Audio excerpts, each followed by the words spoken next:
We usually measure battles in hours. We measure wars in years. But sometimes, history condenses itself.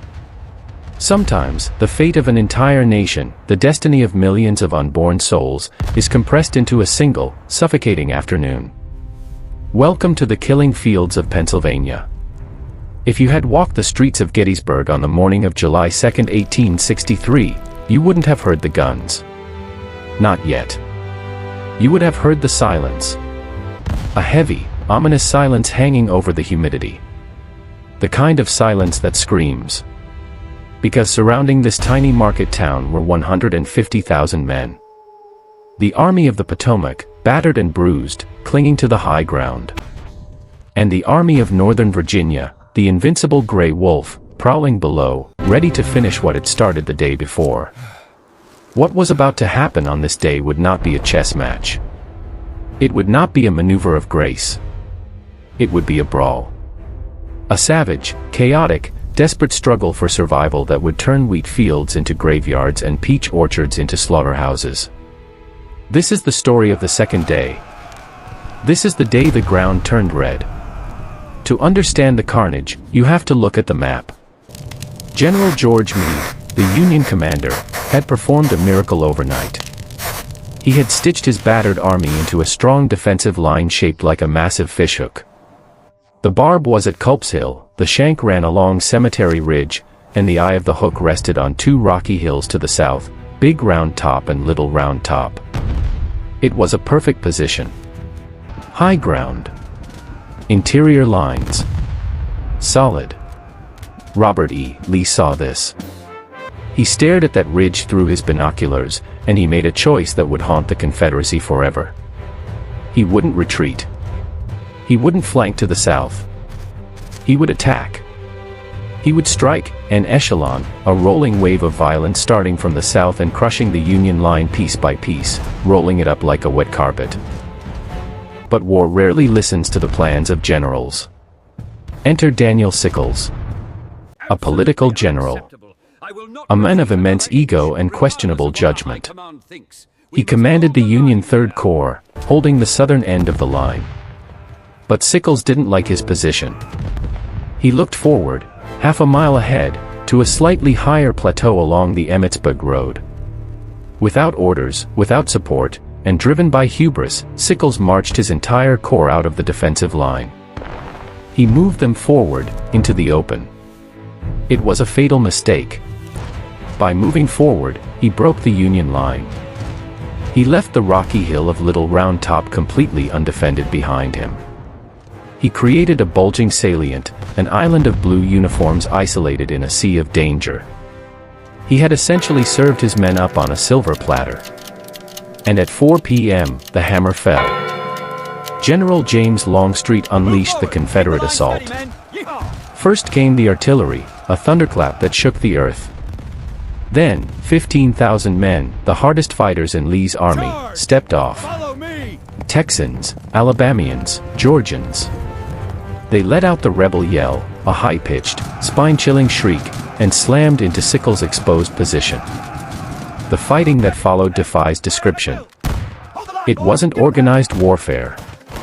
It was murder. The first collision point was a geological nightmare known as Devil's Denver.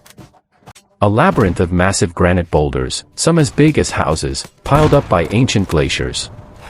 The Texans stormed into the rocks. The Union defenders fought back with savage desperation. Men fired muskets into each other's faces from inches away. When the rifles were empty, they used them as clubs. They used rocks. They used knives. The smoke trapped in the gorge turned day into twilight. Bodies fell into deep crevices, some never to be found. A sniper's bullet would find you if you stood, a bayonet would find you if you hid. It was, quite literally, a pit of hell. But while the devil took his due in the rocks, a greater crisis was unfolding just above them. Little Round Top. The key to the entire battlefield. If the Confederates took that hill, they could drag cannons to the summit and blast the entire Union army apart. And because of Sickles' blunder, the hill was empty. It was a foot race against destiny. Union General G.K. Warren stood on the summit, saw the gray wave approaching, and frantically signaled for help. Help arrived in the form of a college professor named Joshua Lawrence Chamberlain and the 20th Maine Regiment. They were the extreme left flank of the entire Union Army. Chamberlain was told simply, "Hold this ground at all hazards." What happened next is the stuff of legend. For 90 minutes, the men from Alabama surged up that rocky slope. For 90 minutes, the fishermen and lumberjacks from Maine beat them back. The air was thick with lead. The noise was deafening. Chamberlain's line bent. It stretched. It folded back on itself like a hairpin. But it did not break.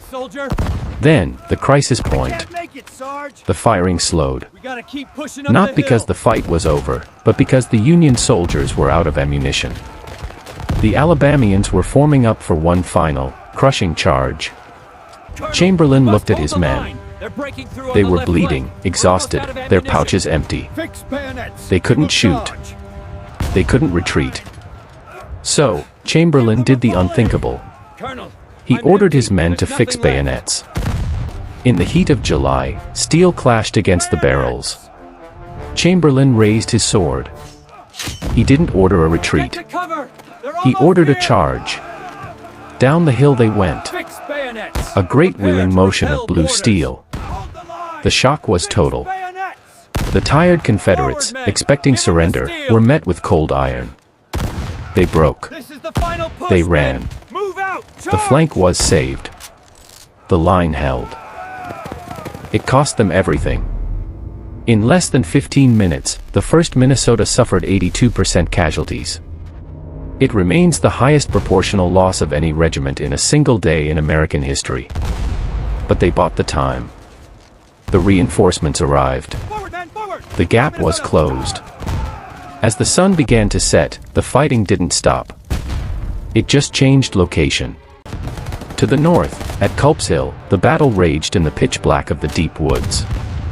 Muzzle flashes lit up the trees like lightning, illuminating the terrified faces of men fighting blind in the dark. Finally, around 10 p.m., the guns cooled. The silence returned, but it was not like the silence of the morning. This was a silence filled with the sounds of agony. Across the valley, in the Wheatfield, among the rocks of Devil's Den, along the slopes of the Round Tops, thousands of men lay dying. The cries for water. Water rose up from the ground like a mournful choir. A low, steady moan that survivors said they could hear for the rest of their lives. In just this one afternoon, in just a few hours of sun and shadow, 20,000 men had fallen. 20,000. That is the population of a city, wiped out between lunch and dinner. General Meade sat in his tent, his face gray with exhaustion. He had been attacked on the left. He had been attacked on the right. His army was bleeding, battered, and stretched to the breaking point. But he looked at his generals and said, "Stay and fight." Across the field, Robert E. Lee paced. He had come so close. He had taken the rocks. He had crushed the orchard. He had nearly broken the line. He believed the Union Army was weak. He believed that Meade had strengthened his flanks to stop today's attacks, which meant the center must be weak. Lee made his decision that night. He would not maneuver. He would not withdraw. The enemy is there, he thought, and I am going to strike him. The stage was set. The gamble was made. The second day had been a day of chaos and blood. But the third day would be a day of doom.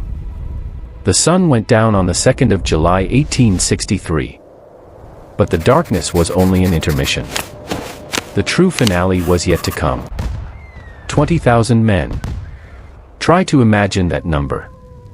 20,000 fathers, husbands, sons, all fallen in just a few hours as the sun went down. History often judges the generals, but it is the blood of the nameless soldiers that dyes the rivers red. I have a question for you. If you stood in General Lee's boots that night, after witnessing this horrific carnage, would you have the courage, or the recklessness, to attack again the next day? Or would you have chosen to retreat to save your army? And what do you think truly saved the Union line? Was it Sickles' arrogant blunder that accidentally absorbed the shock, or was it Chamberlain's desperate bravery on the hill?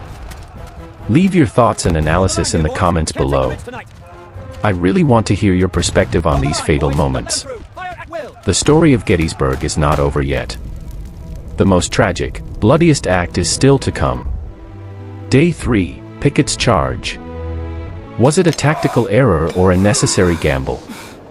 Don't miss the final chapter of this epic. Hit subscribe and ring the notification bell right now.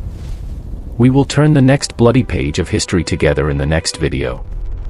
Thank you for walking the path of history with us. See you next time.